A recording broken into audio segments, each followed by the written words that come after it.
बिस्मिल्लाहिर्रहमानिर्रहीम। हुसैन शाद पूरा नाम मुहम्मद हुसैन शाद ते हुसैन शाद कलमी ਨਾਂ है। 24 फरवरी 1936 ਨੂੰ ਚਕੋਕੀ ਜ਼ਿਲ੍ਹਾ ਜਲੰਧਰ ਮਸ਼ਰਕੀ ਪੰਜਾਬ ਭਾਰਤ ਵਿੱਚ ਪੈਦਾ ਹੋਏ। ਮੁੱਢਲੀ ਤਾਲੀਮ ਹੁਸ਼ਿਆਰਪੁਰ ਭਾਰਤ ਵਿੱਚ ਹਾਸਲ ਕੀਤੀ। 1947 ਨੂੰ क़याम पाकिस्तान ਵੇਲੇ ਗੁਜਰਾਂਵਾਲਾ ਦੇ ਇੱਕ ਪਿੰਡ ਵਿੱਚ ਆਣ ਵਸੇ ਤੇ ਮੈਟ੍ਰਿਕ ਦਾ ਇਮਤਿਹਾਨ ਗੁਜਰਾਂਵਾਲਾ ਤੋਂ ਪਾਸ ਕੀਤਾ। ਬਾਅਦ ਵਿੱਚ ਪੰਜਾਬ ਹਕੂਮਤ ਦੇ PWD ਮਹਿਕਮੇ ਵਿੱਚ ਮੁਲਾਜ਼ਮ ਹੋ ਗਏ। ਸਰਕਾਰੀ ਮੁਲਾਜ਼ਮਤ ਦੇ ਨਾਲ ਨਾਲ ਉਹਨਾਂ ਨੇ ਲਿਖਣ ਪੜ੍ਹਨ ਦਾ ਕੰਮ ਵੀ ਜਾਰੀ ਰੱਖਿਆ। ਕਹਾਣੀ, ਡਰਾਮਾ ਅਤੇ ਸ਼ਾਇਰੀ ਇਹਨਾਂ ਦੇ ਮੈਦਾਨ ਨੇ। ਉਹ ਰੇਡੀਓ ਅਤੇ ਟੈਲੀਵਿਜ਼ਨ ਦੇ ਪ੍ਰੋਗਰਾਮਾਂ ਦੀ ਕੰਪੇਅਰਿੰਗ ਵੀ ਕਰਦੇ ਨੇ। ਉਹਨਾਂ ਦੇ ਕਈ ਡਰਾਮਾ ਸੀਰੀਅਲ ਪੰਜਾਬੀ ਜ਼ੁਬਾਨ ਵਿੱਚ ਟੈਲੀਕਾਸਟ ਹੋਏ ਨੇ। ਰੇਡੀਓ ਪਾਕਿਸਤਾਨ ਦੇ ਪ੍ਰੋਗਰਾਮ ਸੋਹਣੀ ਧਰਤੀ ਵਿੱਚ ਉਹਨਾਂ ਦੀ ਆਵਾਜ਼ ਕਈ ਵਰ੍ਹਿਆਂ ਤੋਂ ਗੂੰਜ ਰਹੀ ਹੈ। ਉਹ ਜੰਗ ਅਖਬਾਰ ਵਿੱਚ ਰਾਵੀ ਰੁੱਤ ਦੇ ਨਾਂ ਨਾਲ ਦੇ ਉਨਵਾਨ ਨਾਲ ਪੰਜਾਬੀ ਕਾਲਮ ਲਿਖਦੇ ਨੇ। ਮਾਹਨਾਮਾ ਲਹਿਰਾਂ ਲਾਹੌਰ ਅਤੇ ਮਾਹਨਾਮਾ ਪੰਜਾਬੀ ਡਾਈਜੈਸਟ ਲਾਹੌਰ ਦੇ ਮੁਦੀਰ ਰਹੇ ਨੇ। ਉਹਨਾਂ ਦੀਆਂ ਪੰਜਾਬੀ ਕਹਾਣੀਆਂ ਦਾ ਮਜਮੂਆ ਸ਼ਹਿਰ ਅਤੇ ਸੁਫਨੇ ਅਤੇ ਸ਼ਾਇਰੀ ਦਾ ਮਜਮੂਆ ਮੌਸਮ ਨੀਲੀ ਬਾਰ ਦਾ ਸ਼ਾਇਆ ਹੋ ਚੁੱਕਿਆ ਹੈ। ਉਹਨਾਂ ਦਾ ਖਾਸ ਮੈਦਾਨ ਕਹਾਣੀਕਾਰੀ ਹੈ। ਉਹਨਾਂ ਨੇ ਪੰਜਾਬੀ ਅਫਸਾਨੇ ਨੂੰ ਨਵਾਂ ਅਸਲੂਬ ਅਤੇ ਨਵੇਂ ਮੌਜ਼ੂ ਦਿੱਤੇ ਨੇ। ਉਹਨਾਂ ਨੂੰ ਆਪਣੇ ਫਨ ਉੱਤੇ ਪੂਰਾ ਅਬੂਰ ਹੈ। ਉਹਨਾਂ ਦੇ ਮੌਜ਼ੂ ਸਾਡੇ ਮੁਆਸ਼ਰੇ ਦੇ ਹੁੰਦੇ ਨੇ ਅਤੇ ਕਿਰਦਾਰ ਵੀ ਜਿਉਂਦੇ ਜਾਗਦੇ ਚਲਦੇ ਫਿਰਦੇ ਮਹਿਸੂਸ ਹੁੰਦੇ ਨੇ। ਹੁਸੈਨ ਸ਼ਾਦ ਨੇ ਆਮ ਤੌਰ 'ਤੇ ਨਿਚਲੇ ਅਤੇ ਦਰਮਿਆਨੇ ਤਬਕੇ ਨੂੰ ਆਪਣੀਆਂ ਕਹਾਣੀਆਂ ਦੇ ਮਜ਼ਮੂਨ ਲੈ ਨੇ। ਉਹ ਤਨਕੀਦੀ ਹਵਾਲੇ ਨਾਲ ਵੀ ਆਪਣਾ ਇੱਕ ਮਕਾਮ ਬਣਾ ਚੁੱਕੇ। ਸਮੈਲਾ ਚਾਨਣ ਸ਼ੱਬੋ ਕਿਧਰੇ ਖਿਆਲਾਂ ਦੀ ਦੁਨੀਆ ਵਿੱਚ ਗਵਾਚ ਗਈ ਸੀ। ਦੂਰ ਪਾਰ ਦੇ ਵੇਲਿਆਂ ਦੀ ਅੰਨੀ ਗੂੰਗੀ ਧੁੰਦ ਵਿੱਚ ਸ਼ਬਾਨਾ ਬੂਹੇ ਦੀ ਸਰਦਲ ਉੱਤੇ ਬੈਠੀ ਵਿਹੜੇ ਵਿੱਚ ਖਿਲਰੇ ਹਨੇਰੇ ਵਿੱਚੋਂ ਗਵਾਚੀ ਹੋਈ ਸ਼ੱਬੋ ਨੂੰ ਪਈ ਭਾਲਦੀ ਸੀ।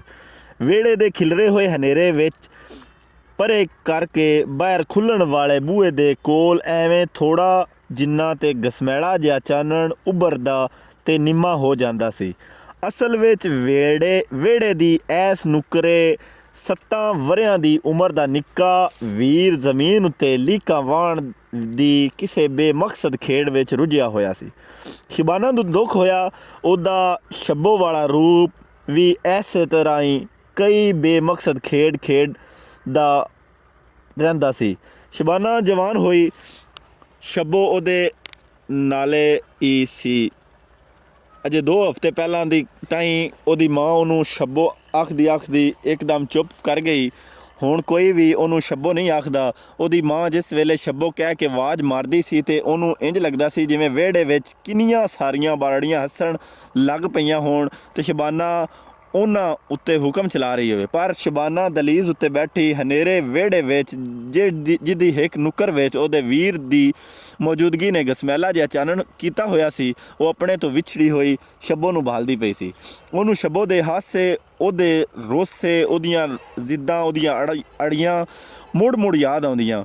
ਯਾਦਾਂ ਜਿਨ੍ਹਾਂ ਦਾ ਕੋਈ ਵਜੂਦ ਨਹੀਂ ਹੁੰਦਾ, ਜਿਨ੍ਹਾਂ ਨੂੰ ਤੁਸੀਂ ਫੜ ਕੇ ਕੋਲ ਨਹੀਂ ਬਿਠਾ ਸਕਦੇ। ਯਾਦਾਂ ਤੇ ਪਰਤੇ ਖਲੋਤੀਆਂ ਪੈਨ 'ਤੇ ਬਦਲ ਕੇ ਝੁਕਾਈਆਂ ਦਿੰਦੀਆਂ ਰਹਿੰਦੀਆਂ ਅਤੇ ਬੰਦਾ ਆਪਣੀ ਬੇਵਸੀ ਅਤੇ ਮਜਬੂਰੀ ਦੇ ਦੁੱਖ ਜਰਨ ਤੋਂ ਸਿਵਾ ਕੁਝ ਨਹੀਂ ਕਰ ਸਕਦਾ। ਸ਼ਬਾਨਾ ਨੇ ਆਪਣੇ ਸਿਰ ਨੂੰ ਇੱਕ ਜ਼ੋਰਦਾਰ ਹਿਲਾਉਣਾ ਦਿੱਤਾ। ਯਾਦਾਂ ਦੀ ਗੰਢ ਨੂੰ ਪਰੇ ਸੁੱਟਿਆ। ਆਪਣੇ ਖਿਲਰੇ ਹੋਏ ਖਿਆਲਾਂ ਅਤੇ ਗਵਾਚੀ ਹੋਈ ਰੂਹ ਨੂੰ ਸਮੇਟਿਆ। ਫਿਰ ਬੜੇ ਗੌਰ ਨਾਲ ਲੀਕਾਂ ਉਲੀਕਦੇ ਆਫਤਾਬ ਵੱਲ ਤੱਕਿਆ। ਉਹਨੂੰ ਜਵਾਨ ਹੁੰਦਿਆਂ ਕਿੰਨੇ ਵਰ੍ਹੇ ਲੱਗਣਗੇ? ਕਿਸ ਤਰ੍ਹਾਂ ਰਾਤੋਂ ਰਾਤ ਇਹ ਇੱਕ ਚਾਨਣ ਮੀਨਾਰ ਵਾਂਗੂ ਉਸਰ ਕੇ ਵਿਹੜੇ ਦੀਆਂ ਕੰਧਾਂ ਉੱਤੇ ਉੱਚਾ ਹੋ ਸਕਦਾ ਹੈ? ਕਿਸ ਤਰ੍ਹਾਂ ਇਹ ਮੇਰਾ ਤੇ ਇਸ ਘਰ ਦਾ ਰਾਖਾ ਬਣ ਸਕਦਾ ਹੈ? ਕਿਸ ਤਰ੍ਹਾਂ ਮੇਰੇ ਪਿਓ ਦੇ ਗਵਾਚੇ ਖਾਨਦਾਨ ਦੀ ਨਿਸ਼ਾਨੀ ਬਣ ਸਕਦਾ ਹੈ, ਬਣ ਕੇ ਉਹਦੇ ਹੋਣ ਦੀ ਗਵਾਹੀ ਦੇਣ ਜੋਗਾ ਹੋਵੇਗਾ?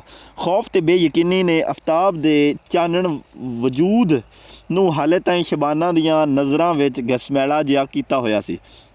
ਸ਼ਬਾਨਾ ਨੂੰ ਬੇਯਕੀਨੀ ਅਤੇ ਬੇਵਸਾਈ ਦੇ ਅੰਨੇ ਖੂਹ ਵਿੱਚ ਉਹਦਾ ਵੱਡਾ ਭਰਾ ਅਨਵਰ ਇਸ ਤਰ੍ਹਾਂ ਲਟਕਾ ਗਿਆ ਕਿ ਉੱਤਾਂ ਉੱਭਰਨ ਦੀ ਉਹਦੇ ਵਿੱਚ ਸਕਤ ਹੀ ਬਾਕੀ ਨਹੀਂ ਸੀ ਰਹੀ। ਉਹ ਸੋਚਦੀ ਸੀ ਕਿ ਮਾਂ ਨੂੰ ਇੰਜ ਨਹੀਂ ਸੀ ਕਰਨਾ ਚਾਹੀਦਾ। ਉਹਨੇ ਸਾਰਾ ਪਿਆਰ ਤੇ ਮੁਕੰਮਲ ਹਯਾਤੀ ਇੱਕ ਪਲ ਵਿੱਚ ਇਹ ਅਨਵਰ ਉੱਤੋਂ ਵਾਰ ਦਿੱਤੀ ਸੀ ਤੇ ਆਪਣੀ ਸ਼ੱਬੋ ਵਾਸਤੇ ਕੁਝ ਨਾ ਛੱਡਿਆ, ਸਗੋਂ ਉਹਦੇ ਕੋਲੋਂ ਤੇ ਉਹਦਾ ਆਪਣਾ ਆਪ ਵੀ ਖੋਹ ਲਿਆ।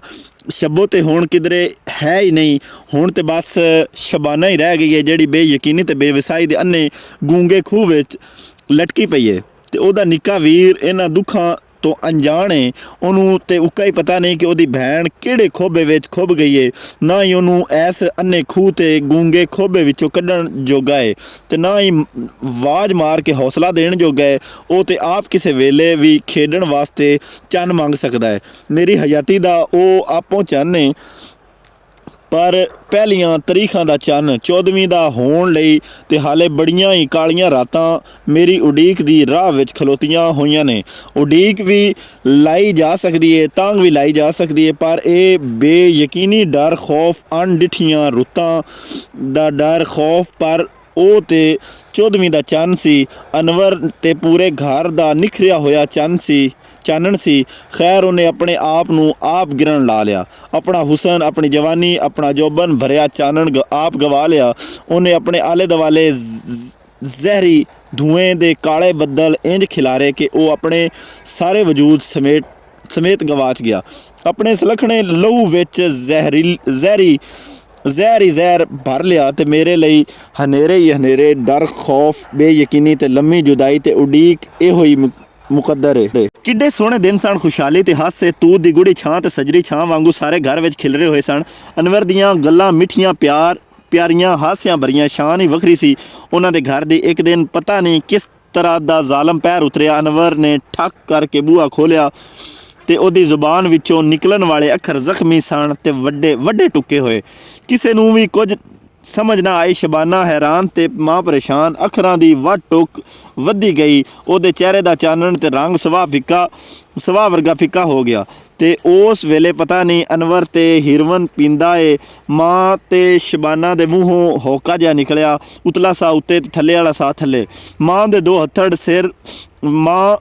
ਹੱਥੜ ਸਿਰ ਵਿੱਚ ਮਾਰੀ। ਭੈਣ ਨੇ ਹੱਥ ਸੀਨੇ ਉੱਤੇ ਰੱਖ ਲਿਆ ਤੇ ਜਿਹਦੀ ਮਿਹਰਾਬ ਥੱਲੇ ਦਿਲ ਦਾ ਫਨੂਸ ਜ਼ੋਰ ਦੀ ਡੋਲਿਆ।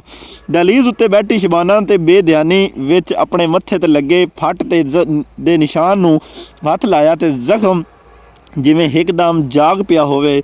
ਉਹ ਸਕੂਲੋਂ ਪੜ੍ਹਾ ਕੇ ਆਈ ਸੀ। ਬੂਹੇ ਤੀਕਰ ਆਉਣ ਦਾ ਕਿਸੇ ਨੂੰ ਪਤਾ ਵੀ ਨਾ ਲੱਗਾ। ਅਨਵਰ ਜ਼ਖਮੀ ਲਫ਼ਜ਼ਾਂ ਨਾਲ ਕੁਝ ਕਹਿ ਰਿਹਾ ਸੀ ਕਿ ਕਮਰੇ ਦੀਆਂ ਸ਼ੈਵਾਂ ਨੂੰ ਇੱਧਰ ਉੱਧਰ ਸੁੱਟ ਰਿਹਾ ਸੀ। ਉਹਦਾ ਵਜੂਦ ਵੀ ਉਹਦੇ ਲਫ਼ਜ਼ਾਂ ਤਰ੍ਹਾਂ ਬੇਲਹੂ ਲੱਗਦਾ ਸੀ, ਬੇਯਕੀਨਾ, ਡਾਵਾਂਡੋਲ। ਤੂੰ ਕਿਉਂ ਨਹੀਂ ਸਮਝਦੀ ਮਾਂ, ਮੈਨੂੰ ਕਿੰਨੀ ਜ਼ਬਰਦਸਤ ਜ਼ਰੂਰਤ ਹੈ ਪੈਸਿਆਂ ਦੀ। ਮਾਂ, ਮੇਰੇ ਅੰਦਰ ਦੇ ਸੀਨੇ ਵਿੱਚ, ਮੇਰੇ ਸਾਰੇ ਵਜੂਦ ਵਿੱਚ ਜੋਕਾਂ ਉਤਰ ਆਈਆਂ ਨੇ। ਜਿੰਨੀ ਦੇਰ ਤੀਕਰ ਧੂੰਆਂ ਹੀਰਵਨ ਦਾ ਧੂੰਆਂ ਮੇਰੀਆਂ ਰਗਾਂ ਵਿੱਚ ਨਾ ਉਤਰਿਆ ਜਾਂ ਨਹੀਂ ਉਤਰੇਗਾ, ਇਹ ਜੋਕਾਂ ਮੇਰੀ ਰੱਤ ਦੇ ਘੁੱਟ ਭਰਦੀਆਂ ਰਹਿਣਗੀਆਂ, ਮੇਰੀ ਨਸ ਵਿੱਚ ਚੁੰਡੀਆਂ ਵੱਢਦੀਆਂ ਰਹਿਣਗੀਆਂ। ਮਾਂ, ਬਚਾ ਲੈ ਮੈਨੂੰ, ਅੱਲਾ ਦਾ ਵਾਸਤਾ ਹੀ ਪੈਸੇ ਦੇ, ਮੈਨੂੰ ਪੈਸੇ ਦੇ ਮਾਂ। ਅਨਵਰ ਨੇ ਆਪਣੇ ਕੰਬਦੇ ਹੋਏ ਹੱਥਾਂ ਨਾਲ ਮਾਂ ਦੀ ਚਾਦਰ ਦੇ ਪੱਲੇ ਨੂੰ ਫੜਿਆ ਹੋਇਆ ਸੀ। ਉਹਦਾ ਸਾਰਾ ਵਜੂਦ ਹੀ ਕੰਬ ਰਿਹਾ ਸੀ। ਉਹ ਚਾਦਰ ਨੂੰ ਜ਼ੋਰ ਨਾਲ ਹਿਲਾਉਣੇ ਦੇ ਰਿਹਾ ਸੀ ਤੇ ਮਾਂ ਦੀ ਚਾਦਰ ਸਿਰ ਤੋਂ ਢਲਕ ਕੇ ਉਹਦੇ ਪੈਰਾਂ ਉੱਤੇ ਡਿੱਗ ਪਈ ਤੇ ਮਾਂ ਨੇ ਅਲਮਾਰੀ ਵਿੱਚੋਂ ਆਪਣਾ ਬਟਵਾ ਕੱਢਿਆ ਤੇ ਅਨਵਰ ਨੇ ਉਹ ਬਟਵਾ ਮਾਂ ਕੋਲੋਂ ਖੋਹ ਲਿਆ ਤੇ ਪਾਗਲਾਂ ਵਾਂਗੂ ਵਹਿਸ਼ੀਆਂ ਦੀ ਤਰ੍ਹਾਂ ਬਟਵੇ ਚੋਂ ਸਾਰੇ ਨੋਟ ਕੱਢ ਲੈ ਤੇ ਬੇਵਾਤਾ ਵੱਡੇ ਬੂਹੇ ਵੱਲ ਭੱਜ ਟੁਰਿਆ। ਉਸ ਵੇਲੇ ਸ਼ਬਾਨਾ ਬੂਹੇ ਵਿੱਚ ਉਹਦਾ ਰਾਹ ਡੱਕ ਖਲੋਤੀ, ਪਰ ਅਨਵਰ ਉੱਤੇ ਤਾਂ ਵਹਿਸ਼ਤ ਸਵਾਰ ਸੀ। ਉਹ ਖਬਰੇ ਸਾਰਿਆਂ ਰਿਸ਼ਤਿਆਂ ਦਾ ਤਕੱਦਸ ਧੂਏਂ ਵਿੱਚ ਗਵਾ ਚੁੱਕਿਆ ਸੀ। ਉਹਨੇ ਆਪਣੇ ਪੂਰੇ ਜ਼ੋਰ ਨਾਲ ਸ਼ਬਾਨਾ ਨੂੰ ਧੱਕਾ ਦੇ ਕੇ ਪਰੇ ਸੁੱਟ ਦਿੱਤਾ ਤੇ ਬਾਹਰ ਨੱਸ ਗਿਆ। ਸ਼ਬਾਨਾ ਦਾ ਸਿਰ ਬੂਹੇ ਨਾਲ ਟਕਰਾ ਕੇ ਜ਼ਖਮੀ ਹੋਇਆ। ਰੱਤ ਦੀ ਫੁਆਰ ਵੱਗੀ, ਪਰ ਸ਼ਬਾਨਾ ਫਿਰ ਵੀ ਅਨਵਰ ਦੇ ਪਿੱਛੇ ਨੱਸ ਪਈ। ਉਹਦਾ ਕਾਲਰ ਪਿੱਛੋਂ ਫੜ ਕੇ ਖਿੱਚਿਆ। ਨਹੀਂ ਜਾਣ ਦਿਆਂਗੀ, ਮੈਂ ਤੈਨੂੰ ਪੈਸੇ ਵਾਪਸ ਕਰ ਦੇ। ਮਾਂ ਨੂੰ ਕਿਉਂ ਡਾਕੂ ਬਣ ਗਿਆ ਏ, ਆਪਣੇ ਘਰ ਨੂੰ ਲੁੱਟ ਰਿਹਾ ਏ। ਅਨਵਰ ਨੇ ਉਹਨੂੰ ਫਿਰ ਇੱਕ ਧੱਕਾ ਦਿੱਤਾ ਤੇ ਸ਼ਬਾਨਾ ਪਿੱਛੇ ਨੂੰ ਡਿੱਗ ਪਈ। ਮਾਂ ਨੇ ਅਗਾਂਹ ਵੱਧ ਕੇ ਸਾਂਭ ਲਿਆ, ਪਰ ਅਨਵਰ ਨੱਸ ਗਿਆ। ਲਹੂ ਨਾਲ ਰੰਗੇ ਮੱਥੇ ਨੂੰ ਮਾਂ ਆਪਣੀ ਚਾਦਰ ਦੇ ਪੱਲੇ ਨਾਲ ਸਾਫ਼ ਕਰਕੇ ਜ਼ਖਮ ਉੱਤੇ ਪੱਟੀ ਬੰਨ੍ਹ ਦਿੱਤੀ। ਇਸ ਤੋਂ ਮਗਰੋਂ ਅਨਵਰ ਨੂੰ ਘਰ ਲੁੱਟਣੋਂ ਕੋਈ ਨਾ ਰੋਕ ਸਕਿਆ। ਉਹ ਹੀਰਵਨ ਦੇ ਨਸ਼ੇ ਵਿੱਚ ਡੁੱਬਾ ਘਰ ਵੜਦਾ ਤੇ ਸਭ ਕੁਝ ਹੁੰਝ ਕੇ ਲੈ ਜਾਂਦਾ। ਸ਼ਬਾਨਾ ਤੇ ਮਾਂ ਨਿੱਕੇ ਆਫਤਾਬ ਨੂੰ ਆਪਣੀ ਝੋਲੀ ਵਿੱਚ ਲੁਕਾ ਲੈਂਦੀਆਂ, ਕਿਧਰੇ ਅਨਵਰ ਦੇ ਮਕਰੂ ਪਰਛਾਵੇਂ ਆਫਤਾਬ ਨੂੰ ਵੀ ਗਿਰਨ ਨਾ ਲਾ ਦੇਵਣ। ਅਨਵਰ ਖਾਲੀ ਤੇ ਬੇਵਾਦੀਆਂ ਅੱਖਾਂ ਨਾਲ ਸਭ ਕੁਝ ਤੱਕਦਾ ਤੇ ਘਰ ਨੂੰ ਲੁੱਟ ਪੁੱਟ ਕੇ ਲੈ ਜਾਂਦਾ। ਸ਼ਬਾਨਾ ਤੇ ਮਾਂ ਨੂੰ ਬੇਆਸਰਾ ਤੇ ਕਮਜ਼ੋਰ ਹੋਣ ਦਾ ਦੁੱਖ ਏ ਤੇ ਮੁੜ ਉਸ ਦਿਨ ਹੀ ਆਉਂਦਾ ਜਿਸ ਦਿਨ ਫਿਰ ਉਹਨੇ ਲੁੱਟ ਮਾਰ ਕਰਨੀ ਹੁੰਦੀ। ਅਖੀਰ ਘਰ ਉੱਜੜ ਗਿਆ। ਘਰ ਦਾ ਭਾਂਡਾ ਟਿੰਡਰ ਮਾੜਾ ਮੋਟਾ ਜਿਹੜਾ ਫਰਨੀਚਰ ਉਹ ਗਹਿਣੇ ਲੱਤੇ ਸਭ ਉਹਨੇ ਹੁੰਝ ਕੇ ਧੂਏ ਰਾਹੀਂ ਉਡਾ ਦਿੱਤੇ। ਘਰ ਦੇ ਨਾਲ ਨਾਲ ਮਾਂ ਧੀ ਦੇ ਪਰਸ ਤੇ ਸੂਟ ਕੇਸ ਵੀ ਖਾਲੀ ਹੋ ਗਏ। ਦੁੱਖਾਂ ਦਰਦਾਂ ਨਾਲ ਅੱਖਾਂ ਵਿੱਚ ਬੇਆਸੀ ਦੀ ਧੂੜ ਦੂਰ ਤਾਈਂ ਖਿਲਰ ਗਈ। ਜੇ ਹੰਝੂਆਂ ਦੇ ਪਾਣੀ ਨੂੰ ਖੁਸ਼ਕ ਕਰ ਦਿੱਤਾ ਜਦੋਂ ਕੁਝ ਵੀ ਬਾਕੀ ਨਾ ਬਚਿਆ ਤੇ ਅਨਵਰ ਨੇ ਘਰ ਆਉਣਾ ਹੀ ਛੱਡ ਦਿੱਤਾ। ਉਹ ਕਿਧਰੇ ਨਸ਼ੇ ਬਾਜ਼ਾਰਾਂ ਦੇ ਡੇਰਿਆਂ ਤੇ ਨੰਗੀ ਜ਼ਮੀਨ ਉੱਤੇ ਬਿਨ ਪਾਣੀ ਮੱਛੀ ਵਾਂਗੂ ਤੜਫਦਾ ਪਿਆ ਰਹਿੰਦਾ ਤੇ ਇਹ ਆਸ ਲਾਈ ਰੱਖਦਾ ਕਿ ਖਬਰੇ ਕੋਈ ਪੁਰਾਣਾ ਬੇਲੀ ਉਹਨੂੰ ਹੀਰਵਨ ਭਰੇ ਸਿਗਰਟ ਦਾ ਇੱਕ ਅੱਧਾ ਸੂਟਾ ਲਵਾ ਦੇਵੇ। ਪਰ ਕੌਣ? ਸਭ ਨੂੰ ਆਪਣੀ ਆਪਣੀ ਪਈ ਹੋਈ, ਹਰ ਕੋਈ ਆਪਣੀ ਸੂਲੀ ਉੱਤੇ ਆਪ ਲਟਕਿਆ ਹੋਇਆ ਹੈ। ਬੇਰਹਿਮੀ ਤੇ ਬੇਮੁਰਵਤੀ ਦੇ ਇਹ ਮੌਸਮ ਉਹਦੇ ਜ਼ਿਹਨ ਦੀਆਂ ਬਾਰੀਆਂ ਵਿੱਚੋਂ ਝਾਂਕਦਾ। ਉਹ ਵਾਪਸ ਘਰ ਪਰਤਣ ਦਾ ਸੋਚਦਾ, ਪਰ ਹੁਣ ਉਹਦੇ ਖਬਰੇ ਤੌਬਾ ਦੇ ਵੇਲੇ ਬੀਤ ਚੁੱਕੇ ਸਨ। ਘਰ ਜਾਣ ਦੀ ਹਿੰਮਤ ਹੁਣ ਨਾ ਉਹਦੇ ਜੁੱਸੇ ਵਿੱਚ ਸੀ ਤੇ ਨਾ ਰੂਹ ਵਿੱਚ, ਨਾ ਉਹਦੀਆਂ ਅੱਖਾਂ ਵਿੱਚ ਸੀ। ਬੇਜਾਨ ਲਾਸ਼ ਜ਼ਮਾਨੇ ਦੀਆਂ ਠੋਕਰਾਂ ਵਿੱਚ ਤੇ ਬੇਰਹਿਮ ਸਹਿਮੇ ਪੈਰਾਂ ਥੱਲੇ ਮਧੋਲੀ ਹੋਈ। ਉਹਨੇ ਆਪਣੀਆਂ ਅੱਖਾਂ ਬੰਦ ਕਰ ਲਈਆਂ, ਸਾਹ ਗਵਾ ਦਿੱਤਾ ਤੇ ਰੂਹ ਖਾਲੀ ਕਰ ਲਈ ਹਮੇਸ਼ ਲਈ। ਘਰ ਅਨਵਰ ਦੀ ਲਾਸ਼ ਆਪਣੀ ਤੇ ਸ਼ਬਾਨਾ ਦੀਆਂ ਅੱਖਾਂ ਤੇ ਮਾਂ ਦਾ ਦਿਲ ਪਾਟ ਗਿਆ। ਘਰੋਂ 2 ਜਨਾਜ਼ੇ ਚੁੱਕੇ ਗਏ। ਅਨਵਰ ਘਰੋਂ ਬਾਹਰ ਰਹਿੰਦਾ ਸੀ ਤੇ ਸ਼ੱਬੋ ਮਾਂ ਦੇ ਆਸਰੇ ਜਿਉਂਦੀ ਸੀ। ਅਨਵਰ ਜਿਉਂਦਾ ਸੀ ਤੇ ਮਾਂ ਰੋਜ਼ ਮਰਦੀ ਸੀ। ਅੱਜ ਉਹ ਮਰ ਗਿਆ ਤੇ ਮਾਂ ਰੋਜ਼ ਦਾ ਮਰਨਾ ਜਿਉਣਾ ਮੁੱਕ ਗਿਆ। ਉਹ ਐਸੀ ਮੌਤ ਮਰਿਆ। ਸ਼ਬਾਨਾ ਘਰ ਦੇ ਬੂਹੇ ਦੀ ਸਰਦਲ ਤੇ ਬੈਠੀ ਗਵਾਚੀ ਹੋਈ ਸ਼ੱਬੋ ਨੂੰ ਬਾਲਦੀ ਸੀ, ਜਾਂ ਮਾਂ ਦੀ ਉਡੀਕ ਵਿੱਚ ਸੀ, ਜਾਂ ਫਿਰ ਆਪਣੇ ਜਵਾਨ ਭਰਾ ਦੇ ਆਉਣ ਦੀ ਆਸ ਲਾ ਕੇ ਬੈਠੀ ਸੀ ਜਿਹੜਾ ਜ਼ਾਲਮ ਨਸ਼ੇ ਦੀ ਫਾਂਸੀ ਚੜ੍ਹ ਗਿਆ। ਉਹ ਭਰਾ ਜਿਹੜਾ ਭਰੇ ਘਰ ਦਾ ਰਾਖਾ ਤੇ ਉਹਦੇ ਮੋਏ ਪਿਓ ਦੀ ਨਿਸ਼ਾਨੀ ਸੀ। ਕੌਣ ਕਿਹਨੂੰ ਪੁੱਛੇ ਕਿ ਸ਼ਬਾਨਾ ਤੋਂ ਕਿਹਦੀ ਆਸ ਤੇ ਦਲੀਜ਼ ਤੇ ਬੈਠੀ ਏ? ਕਦੀ ਗਏ ਵੀ ਮੁੜ ਕੇ ਆਏ ਨੇ। ਉਹਦੀਆਂ ਖਾਲੀ ਅੱਖਾਂ ਵਿੱਚ ਸਿਵਾਏ ਖੌਫ ਦੇ ਕੁਝ ਵੀ ਨਹੀਂ ਸੀ। ਪਰ ਦੂਰ ਪਰੇ ਵਿਹੜੇ ਦੇ ਹਨੇਰੇ ਕੋਨੇ ਵਿੱਚ ਆਫਤਾਬ ਦਾ ਗਸਮੈਲਾ ਚਾਨਣ ਹੌਲੀ ਹੌਲੀ ਖਿੰਡਦਾ ਜਾ ਰਿਹਾ ਸੀ। ਉਹਦੀਆਂ ਬੇਜਾਨ ਅੱਖਾਂ ਵਿੱਚ ਰੋਸ਼ਨੀ ਦੀ ਇੱਕ ਲਕੀਰ ਉੱਭਰ ਰਹੀ ਸੀ। ਆਫਤਾਬ ਦਾ ਚਾਨਣ ਉਹਦੀ ਰੂਹ ਵਿੱਚੋਂ ਇੱਕ ਆਸ ਭਰੀ ਆਵਾਜ਼ ਉੱਭਰੀ, ਇਹ ਚਾਨਣ ਇਹ ਮੇਰਾ ਕੱਲ੍ਹ ਏ। ਉਹਦੇ ਆਲੇ ਦੁਆਲੇ ਖਿਲਰੀ ਬੇਯਕੀਨੀ ਤੇ ਬੇਵਸਾਈ ਡਰ ਤੇ ਖੌਫ ਦੇ ਹਨੇਰਿਆਂ ਦੀ ਤਣੀ ਹੋਈ ਚਾਦਰ ਵਿੱਚੋਂ ਰੋਸ਼ਨੀ ਦੀਆਂ ਕਿਰਨਾਂ ਉਹਦੇ ਚਿਹਰੇ ਉੱਤੇ ਪੈ ਰਹੀਆਂ ਸਨ। ਇੰਝ ਜਾਪਦਾ ਸੀ ਜਿਵੇਂ ਉਹਨੇ ਗਵਾਚੀ ਹੋਈ ਸ਼ੱਬੋ ਨੂੰ ਲੱਭਣ ਦੀ ਰਾਹ ਲੱਭ ਲਈਏ। ਮੇਰਾ ਵੀਰ, ਮੇਰਾ ਆਫਤਾਬ ਆਉਣ ਵਾਲੀ ਭੜਕ ਵਿੱਚ ਜ਼ਰੂਰ ਚਮਕੇਗਾ।